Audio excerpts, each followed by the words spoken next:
Hello friends, welcome to ప్రకృతి వనం life TV.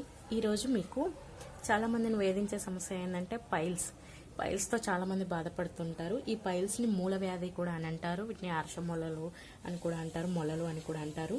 ఇది ఎందుకు ఏర్పడుతుంది, దేనివల్ల ఏర్పడుతుంది అనేది మనం తెలుసుకుందాం. అదేవిధంగా దానికి కావాల్సినటువంటి గృహ చికిత్స కూడా మనం ఇప్పుడు చూద్దాము. మనకి ఎనస్ చుట్టూ ఉండేటువంటి సిరలు ఉబ్బడం ద్వారా, అదేవిధంగా ఇన్ఫ్లమేషన్ ద్వారా మనం బాధపడుతూ ఉంటాము. దాన్నే మొలలు అని అంటారు.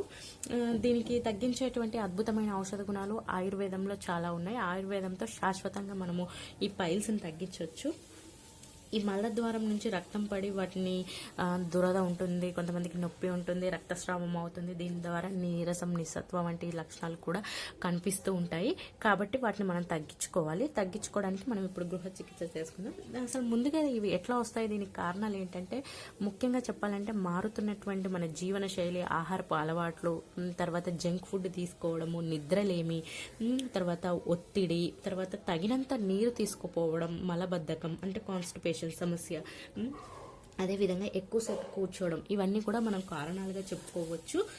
ఈ కారణాల వల్ల మనకి ఈ మలబద్ధకము ఏర్పడి దాని నుంచి మనం మోషన్ పోవడానికి ఫ్రీగా లేకపోవడం వల్ల ఆ సిరలు అనేవి, యానస్ చుట్టూ ఉండేటువంటి సిరలు అనేవి ఉబ్బడం వల్ల మనకి పైల్స్ రూపంలో వస్తాయి. ఇవి రెండు రకాలుగా ఉంటాయి. ఇంటర్నల్ పైల్స్ ఉంటాయి, ఎక్స్టర్నల్ పైల్స్ ఉంటాయి. ఇంటర్నల్ పైల్స్ అంటేనేమో లోపట్లో ఉంటాయి. దీని ద్వారా మనకి మోషన్ వెళ్ళినప్పుడు నొప్పి అనిపించదు, కానీ రక్తస్రావం అయితే జరుగుతుంది. ఎక్స్టర్నల్ పైల్స్ వచ్చేసరికి ఇవి బయటికి పిలకల్లాగా వస్తాయి. దీని ద్వారా మనకి నొప్పి ఉంటుంది, తర్వాత దురద ఉంటుంది, చాలా అనీజీగా అనిపిస్తుంది. ఈ రెండు రకాల పైల్స్ ఉంటాయి. వీటిని మనం తగ్గించుకోవాలి, లేకపోతే మనకి చాలా సమస్యలకు దారి తీసేటువంటి అవకాశం ఉంది. అంతేవిధంగా మనకి ఇంకా చెప్పాలంటే ఆహారంలో కొన్ని మార్పులు చేసుకున్నట్లయితే కూడా మనం ఎక్కువగా నీరు తీసుకోవడము, తర్వాత కొంచెం వ్యాయామం చేయడం, ఇటువంటివి తీసుకోవడం ద్వారా కూడా మనకి తగ్గిపోతాయి. ఇప్పుడు మనము ఈ 3 పదార్థాలు ఉపయోగించి పైల్స్ను మనం శాశ్వతంగా తగ్గించుకోవచ్చు. చాలా సింపుల్ అండి. దీనికి కావాల్సినవి ముల్లంగి, దీన్ని రాడిష్ అంటారు, ఒక ముల్లంగి, తర్వాత జీలకర్ర పొడి, కొంచెము పసుపు. ఇవి ఇన్ఫ్లమేషన్ తగ్గిస్తాయి. తర్వాత పైల్స్ నుంచి వచ్చేటువంటి దురద, తర్వాత అదేవిధంగా రక్తస్రావాన్ని కూడా తగ్గించేటువంటి లక్షణాలన్నీ మనకి ఇందులో ఉన్నాయి. ఈ ముల్లంగి తీసుకున్నాను కదా, ఈ ముల్లంగిని మనం పేస్ట్ చేసుకొని ఈ విధంగా మనం మిక్సీలో వేసుకొని పేస్ట్ చేసుకోవాలి. ఇప్పుడు ఈ పేస్ట్ చేసుకున్నాం కదా, ఇప్పుడు మనము ప్రిపేర్ చేసుకుందాము. ఏం లేదండి, సింపుల్.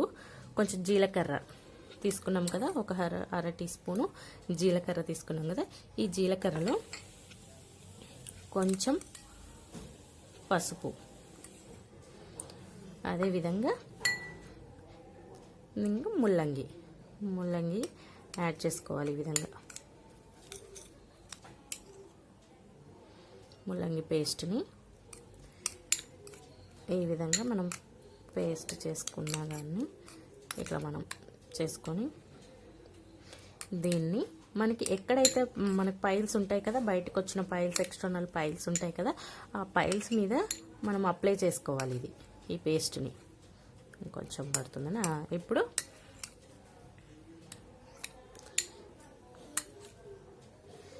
ఈ పేస్ట్ని మనకి ఎక్కడైతే పైల్స్ ఉంటాయి కదా, మలద్వారం దగ్గర, యానస్ అంటారు, అక్కడ పైల్స్ ఉన్న దగ్గర మనము ఈ పేస్ట్ని అప్లై చేసుకొని ఒక 10 మినిట్స్ వదిలేయాలి.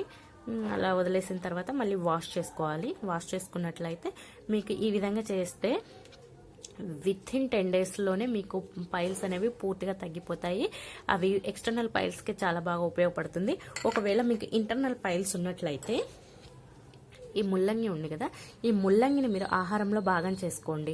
ఈ ముల్లంగి రసాన్ని తాగండి, రెగ్యులర్గా ముల్లంగి రసాన్ని తాగండి. అదేవిధంగా వంటలలో కూడా ముల్లంగిని వాడుకోండి. లేకపోతే ఈ ముల్లంగిని చిన్న చిన్న ముక్కలుగా కట్ చేసుకొని కొంచెం సాల్ట్ కలుపుకొని తినండి. ఈ విధంగా తిన్నట్లయితే కూడా మీకు ఇంటర్నల్ పైల్స్ కూడా తగ్గిపోతాయి. దాని ద్వారా రక్తస్రావం అనేది కూడా తగ్గిపోతుంది. చూసారు కదా, చాలా సింపుల్. ముల్లంగితోటి, మనం పసుపుతోటి, జీలకర్రతోటి మనము పైల్స్కి శాశ్వత పరిష్కారం ఇంట్లోనే తెలియజేసుకున్నాము. మా ఛానల్ని చూస్తూనే ఉండండి, సబ్స్క్రైబ్ చేయండి, పక్కనే ఉన్నటువంటి గంట సింబల్ని క్లిక్ చేయండి. మీ సలహాలు, సూచనలు మాకు కామెంట్ రూపంలో తెలియజేయండి. ధన్యవాదాలు.